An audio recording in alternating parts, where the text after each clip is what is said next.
Cube Radio. Salut, c'est Charles Dran avec l'équipe dans 5 minutes. On s'intéresse aux sciences, à l'histoire et à l'actualité. Aujourd'hui, on parle d'Internet. On l'utilise à cœur de jour sans y penser. Il fait partie de nos vies comme une vieille pantoufle maintenant. Mais il a bien fallu que quelqu'un l'invente, ce World Wide Web, abrévié par le fameux www, qui débute les adresses URL sur Internet. Eh bien, ça fait 30 ans qu'il existe, à peine, ou déjà, selon notre point de vue générationnel. Véronique Morin s'est penchée sur l'histoire de l'invention du web et surtout celle de son inventeur, Tim Berners-Lee. 1994, il y a 30 ans. C'était l'année du web, marquant le départ fulgurant de cette invention qui a été mise sur pied par l'informaticien britannique Tim Berners-Lee alors qu'il travaillait pour le CERN, l'Organisation européenne pour la recherche nucléaire.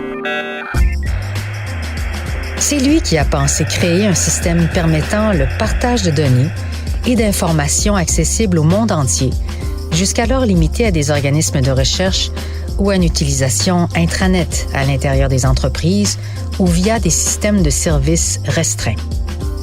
Autant le web fait partie aujourd'hui de nos vies, autant ce système était inimaginable à l'époque. C'est en 1989 que Tim Berners-Lee développe son concept qu'il propose pour faciliter les échanges et la collaboration entre chercheurs du CERN. Son but était de créer un système qui permettait l'accès facile et le partage de données à travers toute l'organisation qui comptait plusieurs chercheurs à travers le monde. En 1990, il réussit la première communication entre un client HTTP et un serveur via l'Internet. L'année suivante, en 1991, le premier site web est lancé en ligne. Ce site décrit le projet du World Wide Web. Pour permettre aux utilisateurs du web de communiquer entre eux, Berners-Lee crée des standards clés du langage informatique comme le HTML, Hypertext Markup Language, et l'URL, Uniform Resource Locator, tous des acronymes avec lesquels on est désormais familier, sans toutefois en connaître l'origine. Ben voilà, il faut remercier Tim Berners-Lee. Son employeur, lui, le fait. Le CERN prend en main en quelque sorte l'invention et lance la première conférence internationale sur le World Wide Web en mai 1994. 380 utilisateurs et développeurs y participent. L'événement est salué comme étant le Woodstock du web. Au fur et à mesure que l'année 1994 avance, des reportages concernant le web font la une des médias, dans les journaux papier évidemment, et les journaux télévisés, puisque jusqu'alors, il y avait encore très peu de médias sur le web. Le Chicago Tribune fut le premier. Fin 1994, le web compte déjà 10 000 serveurs, dont 2 000 commerciaux et 10 millions d'utilisateurs. Le trafic équivalait à expédier chaque seconde l'intégralité des œuvres de Shakespeare. Un point essentiel était que le web devait rester un standard ouvert à tous et que personne ne devait l'enfermer dans un système d'appropriation. Dans cet esprit, le CERN a soumis une proposition à la Commission de l'Union européenne dans le cadre du projet ESPRIT WebCore. L'objectif du projet était de former un consortium international en collaboration avec le Massachusetts Institute of Technology, le MIT des États-Unis.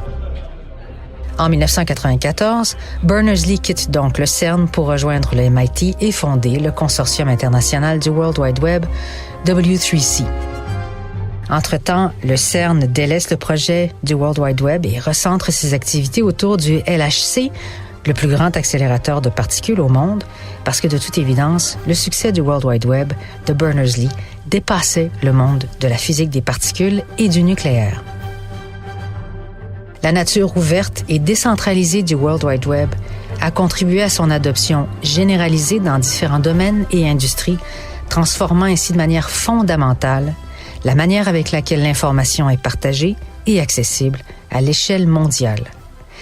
Mais malgré les intentions bienveillantes derrière la création du World Wide Web, le système comporte plusieurs failles, dont celle de sécurité, d'atteinte à la vie privée et contribuant indirectement à la désinformation et la propagation de fausses nouvelles qui ont été dénoncées par son créateur, Sir Tim. Ouais, Sir Tim Berners-Lee, qui est toujours vivant. Aujourd'hui, le web compte plus de 5,3 milliards d'utilisateurs, soit plus des 2/3 de la population mondiale. L'internaute moyen dans le monde passe désormais 6h41 en ligne chaque jour, ce chiffre étant légèrement supérieur à la moyenne à la même période l'année dernière, donc c'est toujours en progression.